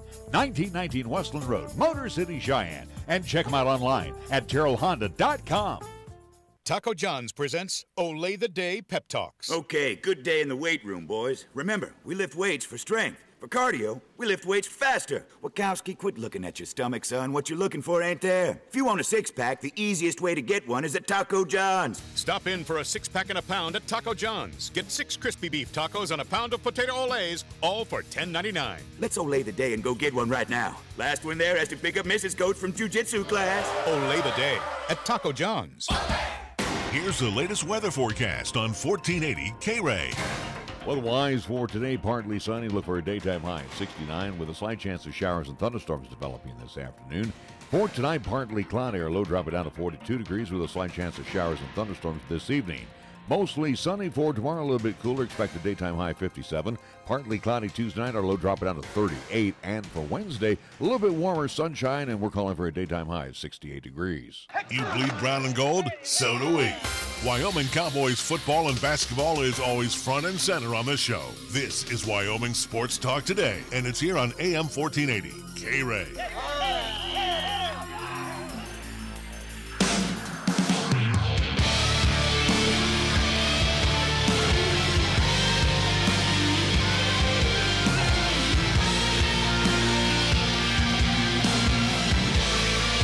We are back on Wyoming Sports Talk today. We'll get back to the Broncos here in just a little bit. I want to mention, too, also on the walking wounded list, Rams Aqib Talib, former Bronco, out at least a month with a high ankle sprain from yesterday's game. So we look at the Broncos game, and Vance Joseph made a good point, and we didn't get into that back to the Laramie game against Cheyenne Central. 13 penalties they had yesterday. 13 penalties. This is week 3. I'm not going to give you a pass on it because you also had 4 preseason games, and the mistakes the mistakes they made yesterday were it's a pro team. These guys are getting paid to play. This is, again, you've been through how many ranks of football between, again, probably kiddie football, junior high, high school, college. Now you are in the pros. Yeah, again, that amount of mistakes, again, those penalties is inexcusable. Should not be happening on a pro football team, but it certainly does for the Denver Broncos. And, again, am I surprised going on the road against a very good Baltimore Ravens team that they lost? Not really. Oh, no. Again, I'm not shocked they lost yesterday. Not really. Again, I have no faith in Case Keenum. He is average. He is nothing that's going to Thank win you. He was exactly what he was yesterday. He was exactly what he's brought in to be, a game manager. And that's about it. Again, he's not going to be that come-from-behind victory of what you saw from a Peyton Manning years ago. No, you have Case Keenum. He's going to maybe get some yards for you. He get a couple touchdowns. Might win a game here and there. Might throw an INT here and there. That's about it. I mean, if you look at the numbers for him yesterday, his quarterback rating was a 67.3. The quarterback rating stuff is so stupid. But I'm just, it's based on a little bit of this and a little bit of that. But he was 22 of 34, 192 yards, 5.6 yards per pass. He threw an INT, sacked 3 times. It was nothing of great shakes. I mean, it was a day at the office. That's why I'm saying, again, for Bronco fans, you need to set back at least expectations of this team, especially with Case Keenum. Why John Elway put up the high hopes for Bronco fans of saying, this is our guy. What has he done for me recently? He was very victorious up in Minnesota. And again, that was one season with him. But other than that, though, why you put these Bronco fans' hopes up so high with this guy? You got to look at the rest of his career. He's not consistent. He's terrible. He's an average quarterback. He's nothing great, and that's what you're getting so far. You have talented receivers, as much as Demaryius Thomas is still kind of slipping behind of, again, why he's just lacking talent this season. I don't understand. But other than that, though, this offense is built to be fairly good, minus Case Keenum. I don't think you have the right guy in there, and I've been saying that for quite some time. This season, he's going to be average. He's going to be what he was of years past. Behind, again, the Minnesota year was just was abnormal. You're seeing what to expect out of this guy, and it's nothing great. Yeah. Don't ask for a Super Bowl champion from this guy. You're not going to get it. No, Super Bowl for the Broncos are, again, 3 words that should not combine at any point in time this season or maybe even next year. This is a team far from making it to the Super Bowl, especially against likes of other teams, especially there in the AFC West with the Kansas City Chiefs team. Sorry. Broncos, again, they're going to be fortunate to make it 500 this year. But right now, there's nobody in the AFC except for 8-1 Miami that has stepped forward and said, yeah, we might be the team out of the AFC this year. I mean, really, how about Miami, Kansas City? And Kansas City. But I'm just saying, nobody. I don't disrespect the teams out of the AFC South as well. They're kind of beating each other up. Again, Titans. I'm not. Do I anticipate the Titans making it to the Super Bowl this year? No. Jacksonville, they're a little bit. Houston's a disappointment. The Colts, not going to happen. Out of that North, though, Baltimore, again, Baltimore's been in there, done it. They've won a Super Bowl. Harbaugh knows how to get it done. Possibly. You dissed on me on that. You said no way that Baltimore. I think Baltimore is kind of the dark horse of that North. Steelers lose tonight. I don't believe in Flacco. That's just about it. Well, I don't think Flacco is all that great. He got healthy yesterday against the Broncos, that's for sure. So, but I mean, Baltimore is that other team that could, again, with Miami, with Kansas City, could say at least step up and go, yes, we are that dominant force. Right now, who, in my opinion, out of those 3 teams is the most dominant, or at least the king, the top pin in the AFC, is Kansas City. Nothing is looking to slow that team down. They are just too good. And again, that's behind Patrick Mahomes. Of what you can say about that guy. Again, the forefront, he's got to be the front runner for MVP. And I wouldn't doubt he gets it this year. I don't think this is a 3-game and then all of a sudden Patrick Mahomes just peters out. No, I think this is a consistent thing. This offense is going to be very good. Now, what happens with Kansas City, especially behind an Andy Reid as head coach, what happens in the postseason, who knows? It's always a gamble with Andy Reid teams where they can be great throughout the regular season, then postseason they just go, we don't want to play, but they usually go bye-bye. But maybe this is the year that Kansas City finally gets over that hump, Andy Reid gets over that hump, and finally gets it back into the Super Bowl. I wouldn't be surprised. I would not be surprised. No, I wouldn't go that far. I think the 49ers gave them a tussle, and I think the 49ers are just an average team yesterday. This team will get beat down the road, And I don't anticipate them going undefeated, but I think Kansas City is going to be. They're going to flirt with that 1 and 2. I think they're definitely the type of football team under Andy Reid who gets you there, and then they fizzle. They for some reason will not have what it takes to get a goal. We'll see. All right, let's see what else we got going on here. I see you got names in a fishbowl right now, and there's a lot of names in that fishbowl. Which is thank you to all those who joined us on the Facebook side. Again, where I posted up that we are having the contest again, at least this week, for Boise State versus Wyoming. This game this Saturday over there in War Memorial Stadium. It will be a 5 o'clock kickoff again this Saturday. Yes, we do have 3 pairs of tickets, so we'll be giving away 1 pair today, 1 pair Tuesday, and 1 pair Wednesday. Also, too, sprinkled in, we do have 1 parking pass to give away. Not going to do it today. Probably do it tomorrow. What are those tickets worth there for Boise State coming to town? Why does it matter? No, I'm just saying. These definitely. They're $75 a piece. That's $150 worth of tickets we're giving away. And especially with that market value, because I don't know why you have to tell people of what the price is, but because it's not cheap to go to see this game. You're getting past my point. But those folks who do take advantage of our giveaways, again, it is free to you to come by and pick up whoever may be the winner today. But again, with these nice little barcodes and tracking codes on these things, again, do not try to resell these tickets, or there will be repercussions. We will find you and say, write down that name. And you need to bring in 19 forms of identification so we make sure it's you that's picking up the tickets. Why, have we had issues with that? No. Just making sure. I just wanted to throw that out. Anyways, though, for today. Doggone it, I care. Anyways, though, for today, again, 2 pairs of tickets to go see Wyoming versus Boise. At least two goodies from our friends over at Chick-fil-A at the corner of Delrange and Windmill. It's a breakfast choice of your own between an egg white grill, hash brown scramble bowl, chicken or sausage, or either a Chick-fil-A chicken biscuit. Again, these are valid only at Chick-fil-A on the corner of Delrange and Windmill. If you try to do it at any other Chick-fil-A, including the Frontier Mall one, they're going to look at you and go, what the hell is this? Anyways, though, along with that, again, those are what we're giving away today. Again, thank you all who joined us on the Facebook side, who commented, liked, shared our posts. And again, you have opportunities all the way up until Wednesday to win tickets. The only place to take those Chick-fil-A's, again, right across Menards, Ray and Cindy's place. Thank you again to our very special friends at the corner of Windmill and Delrange.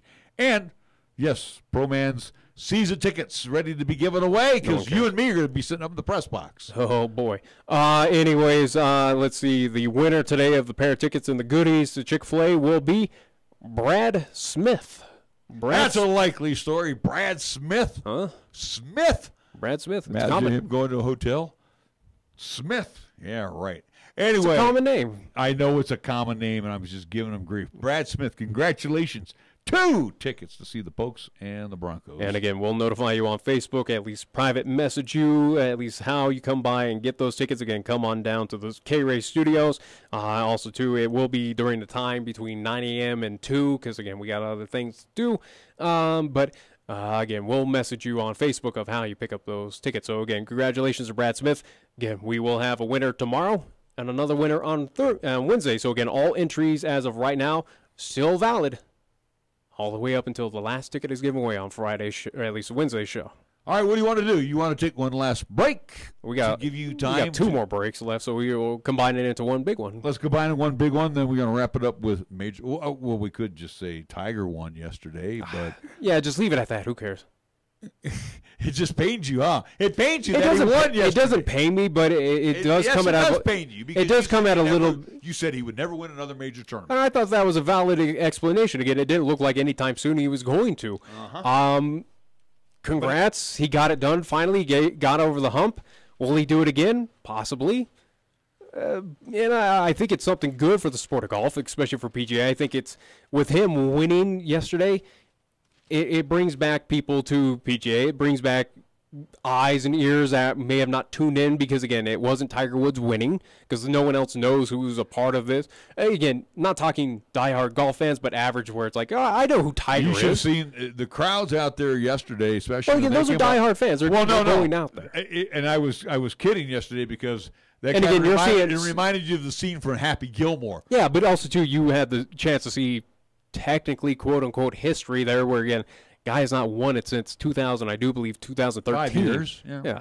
He won in 5 years. And he also had a chance for the Daily Double, also winning the Fed Cup, which was worth $10 million, but Justin Rose birdied. Oh, I know, but Justin Rose birdied the 18th, and it was kind of funny because, as he said to the media, I know, I'm not the one that you were hoping to win that type of deal, but hey, you know what? He played consistent golf all season long. I'm not saying I didn't hope for him to win. I think it's great for golf if he's winning. Rose winning the FedEx Cup. Well, even if that was the comments of Tiger Woods again, there was a situation of him watching videotape of media outlets saying that he wasn't going to get it done. Again, I was saying that, but it wasn't in a hateful way. It's more so of nothing showing of what he was doing throughout his career, again, with the injuries and just he didn't seem like the same Tiger Woods of old. But also, too, it seemed like he was behind the 8 ball on every tournament. Where we also didn't have back fusions. We haven't had back fusion surgery. We didn't have knee problems. These things. Okay, so again, it's things that were behind the 8 ball where I stack it on top of him and going, all right, you got to get over these hurdles where other players on that course do not. And plus the personal problems as well, too. So he got past all of that. Won a major. It's not like I was against Tiger Woods, against that. It was just more so of nothing is showing to me that he's ever going to get it done. Okay. Well, congrats. You finally did it. You got over that hump. Will he win another major now? At least I have a little more confidence going into future years. How many, for however long he continues to play on the PGA Tour, who knows? But it brings up that confidence level a little bit more of going, all right, maybe he can get it done. Maybe he can. Will he approach the record books? He only needs a couple more wins to tie the legendary Sam Snead for the most tour that still wins. Seems tough. That still seems a little out of range, but I'm not sure. I have a little bit more confidence now that he finally got over the hump to say he possibly could, but I'm not sure. All right, we got to take one last time out. We'll come back. Pennant races as they are gearing up here with the last week of the regular season. We're back after these words right here in 1480 KRAE. At Platte Valley Bank, we believe it shouldn't cost you money to access your money. That is why we offer free ATMs anytime, anywhere. Whether you are across town or traveling abroad, there won't be an added expense to access the funds in your Platte Valley Bank account. Free ATMs are just one of the great benefits of banking with us. Stop by and talk to one of our friendly associates to discuss what else Platte Valley Bank has to offer. Platte Valley Bank, member FDIC.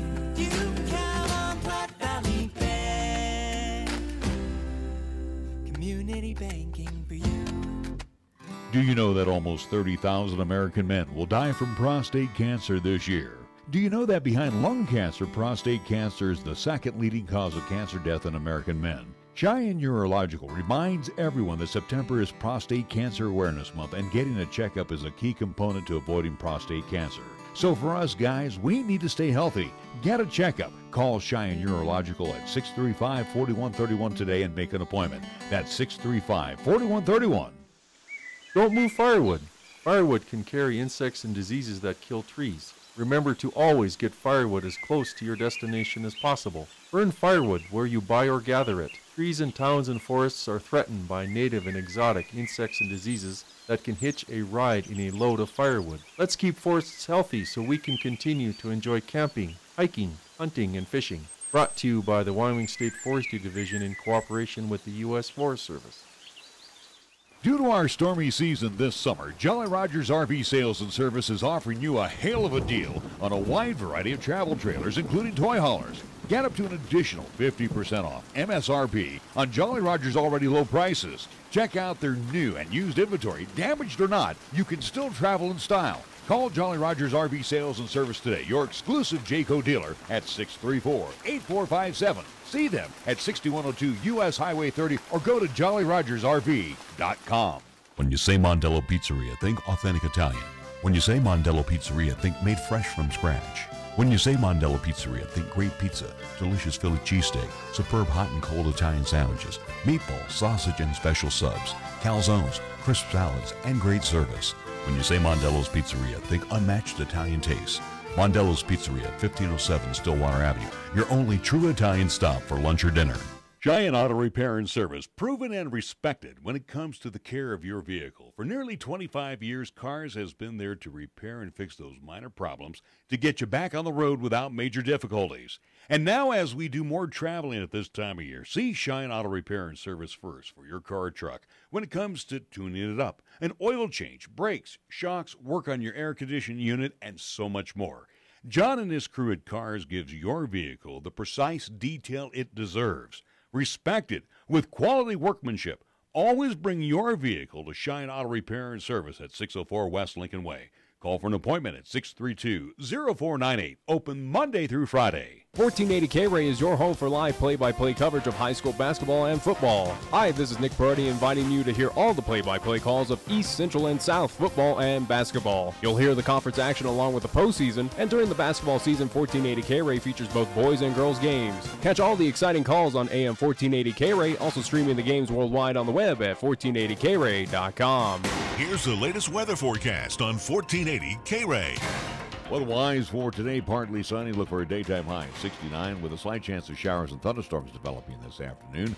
For tonight, partly cloudy. Our low dropping down to 42 degrees with a slight chance of showers and thunderstorms this evening. Mostly sunny for tomorrow, a little bit cooler. Expected daytime high 57. Partly cloudy Tuesday night. Our low dropping down to 38. And for Wednesday, a little bit warmer sunshine, and we're calling for a daytime high of 68 degrees. We're taking Cheyenne, Wyoming Sports Talk Radio to a whole new level. This is Wyoming Sports Talk Today. Don't look at me. I think these people are completely nuts. Stop this crazy thing! And it's only here on AM 1480 KRAE.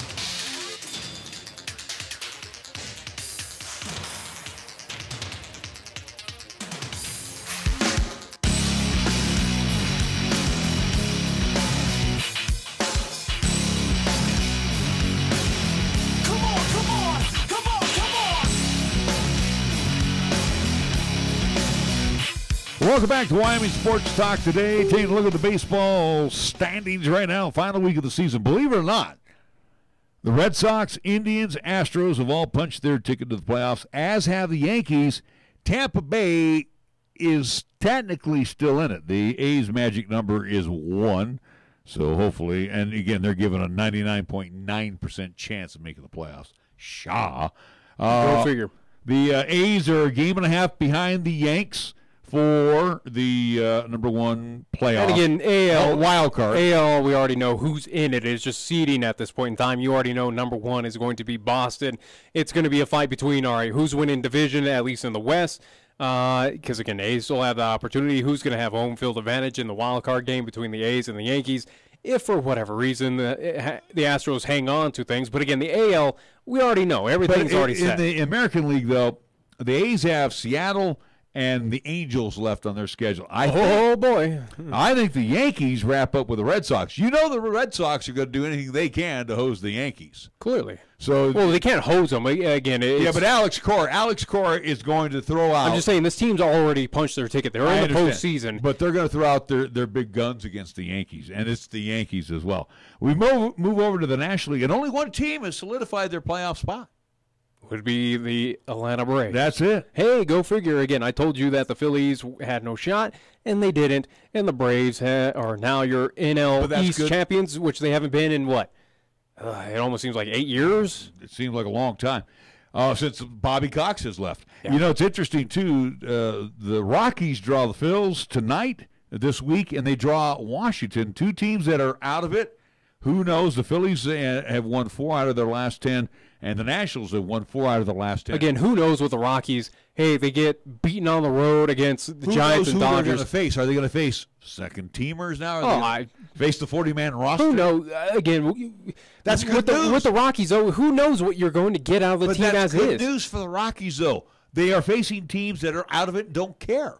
The Dodgers, who have... Yeah, but can they take advantage of it? Who knows? We're hoping they can. I doubt it. See, the Dodgers have the Diamondbacks, who got eliminated yesterday. Do they hate Los Angeles? We'll see. The Giants, I believe the Giants are going to put out their best for 3 games. I really don't. You don't think so? What's the point?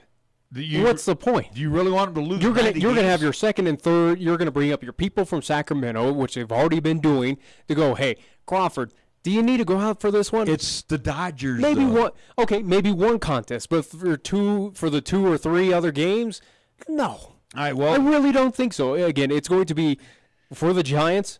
All right, hey guys, for Sacramento, show us what you can do to possibly be a part of this roster for next season. Because again, this is going to be an overhaul team come this offseason. I don't anticipate. All right. Here's Crawford. But also, here's too, Paddock. But you got Longoria, who, You're not seeing if he's going to be gone next year, he's going to try out for somebody else. You're also going to be looking at the likes of Hunter Pence. Maybe he's not ready to retire, but he'll try out for somebody else. Belt, definitely looking for another job Belt's next done year. For the season. Well, again, these are things that the Giants, those guys already know they're going to be out of a job next year or going to be traded. They're going to be auditioning. This is audition time. But you look at the Rockies right now. The Rockies are going to get some help.